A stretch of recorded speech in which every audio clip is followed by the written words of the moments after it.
I would like to take a moment to talk about what I had coined the pendulum effect.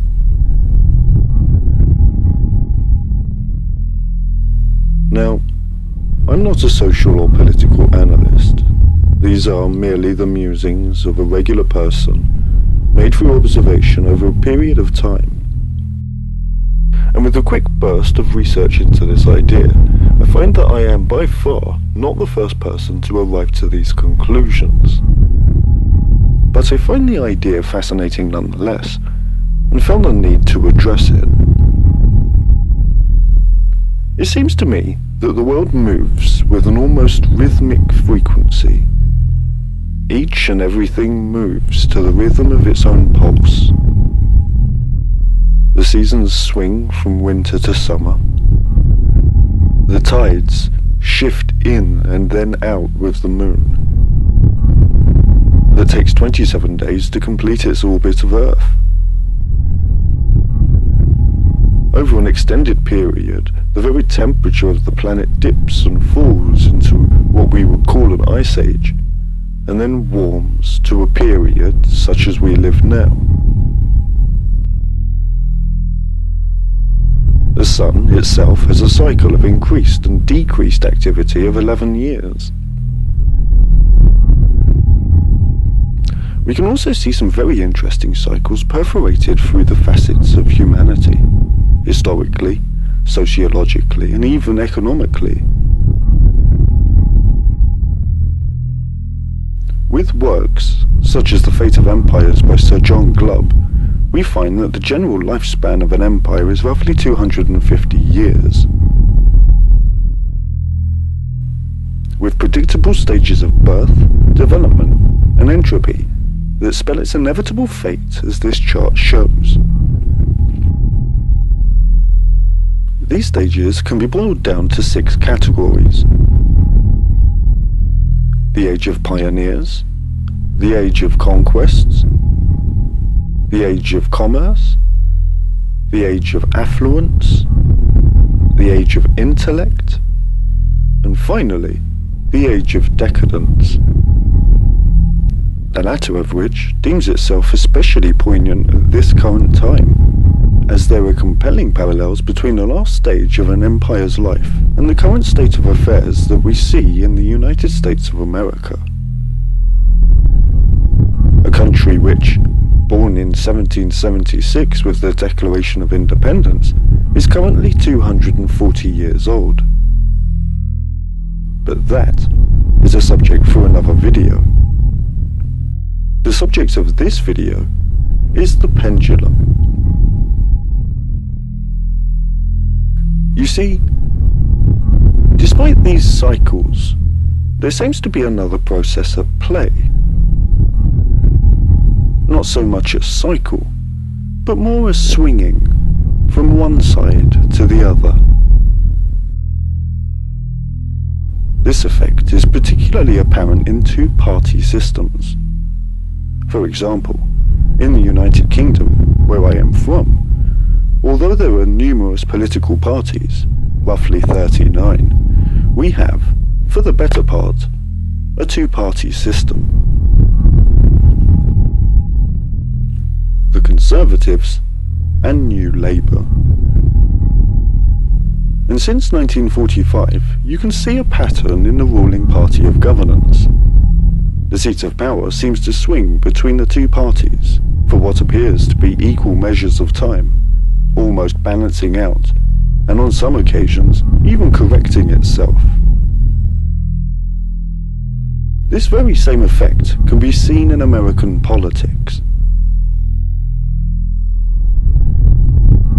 The entrenched two-party system that which observed from the same year of 1945 until current times shows remarkably similar results. The definite swing from one side to the next, from one party to the other, and back again. In the essay, The Pendulum Effect, explaining shifts in the democratic response to terrorism, Richard Matthew of University of California and George Schamberg of Georgetown University hypothesized that when faced with external threats such as global terrorism, democracies respond in a pendulum fashion, acting initially by giving security precedence over other values, and then swinging back towards moderation, the pursuit of tolerance, and the promotion of policies that match the preferences of the median voter in society.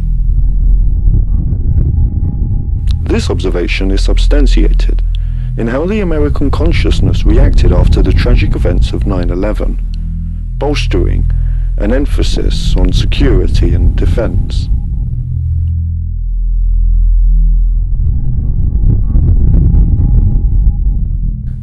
This was, however, directly followed, with time, by a swing in the other direction, with the election of the Democratic Party, a more moderate and tolerant option, a more positive and embracing message.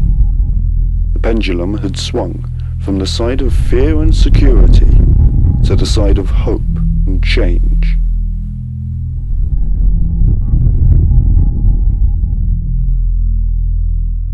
But the pendulum cannot be stopped.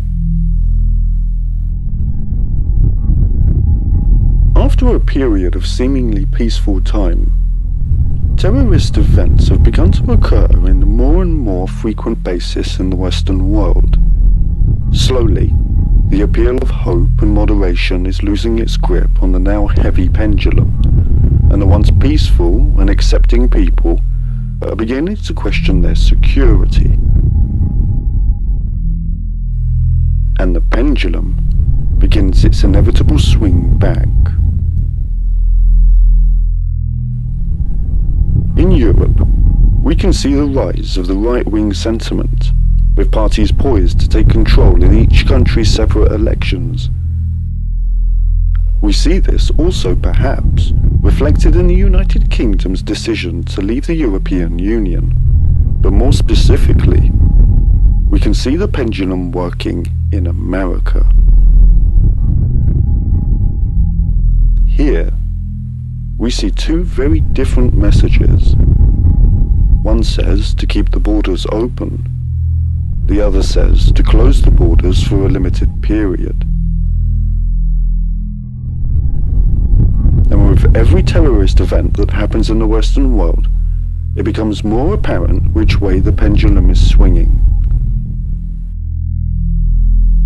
It is, in my opinion, that with the message of security and national strength, Donald Trump will win the election of 2016, and going by the precedents of the presidential runs before, will probably serve 2 terms.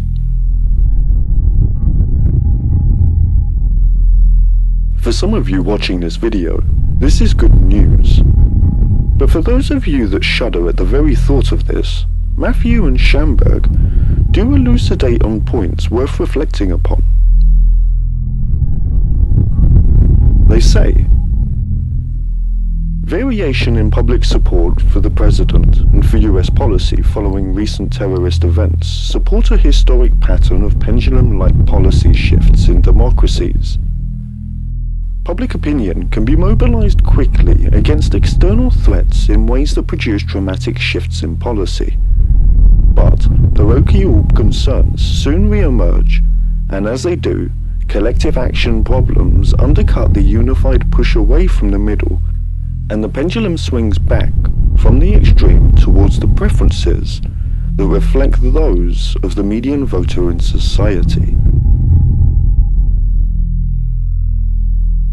In other words, the pendulum always swings back, as it always has.